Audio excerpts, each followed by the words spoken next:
I've been hearing white folks pushing back against this idea of why are people making such a big deal out of a black bishop? I mean, we should just be glad that we got a qualified candidate. What does their racial background matter? Or people have said, it's not like it's going to change anything. Why is this such a big deal? When you're socialized as an individual, it's really hard to imagine a world in which someone else's success might be your success.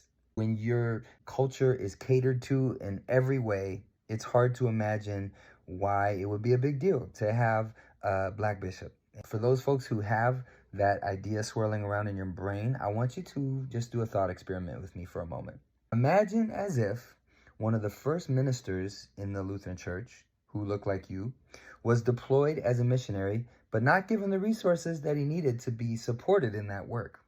Imagine that dozens and dozens of people who look like you and dozens were unjustly fired from Lutheran institutions, ignored for the calls that they were qualified for, and or discriminated against and silenced through non-disclosure agreements.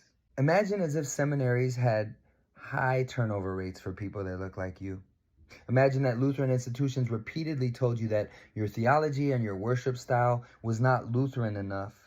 Imagine as if great harm was being done to your people over and over again as unarmed children were being shot and there wasn't a peep from your church leadership. Imagine that the leaders who look like you waited on average up to 3 to 4 years longer than their white counterparts for pastoral calls. Imagine as if most of the time that you showed up for your synodical meetings, the people didn't look like you there. And they always asked, well, so how did you become a Lutheran? Or they just looked at you funny. As if you and your kinfolk didn't come from the oldest Lutheran church in the entire Western Hemisphere.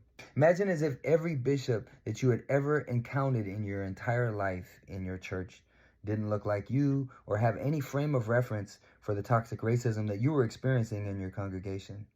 Imagine as if every time that you tried to share the harm that you had experienced at the hands of your church, you were told to be quiet, or there was more to the story than you realized, or it wasn't like you thought it was. Imagine as if every time you spoke with your white colleagues at your Bishop's Fall Theological Conference, your white counterparts would talk about their large retirement accounts that they had, while you lamented the fact that most of your congregations where you served were unable to pay you at Synod guidelines. And then, after all of that, imagine that a bishop who looked like you was elected by the church.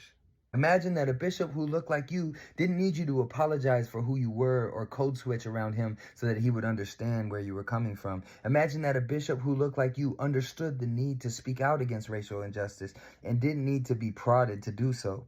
Imagine that a bishop who looked like you would be shaking hands with the Pope, representing your church, convening national councils that would decide your church's policy, casting a spiritual vision for a national church of 2.7 million people. You might want to celebrate that, right?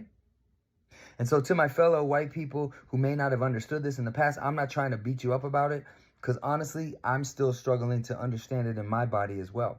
In 2008, I worked a little bit on the Obama campaign, and, I was excited when he was elected, but it wasn't until I stood in a room full of black women during his inauguration as the tears just flowed in that room.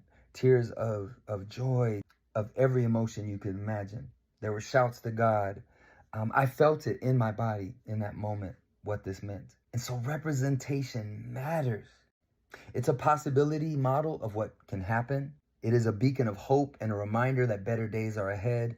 It is a very, very big thing. And so I will be celebrating this momentous occasion and thanking God in this moment. It means that God is up to something. We may not see the fullness of it, but Bishop Yehiel Curry is a glimpse of God's ability to do exceedingly and abundantly above what God said God would do.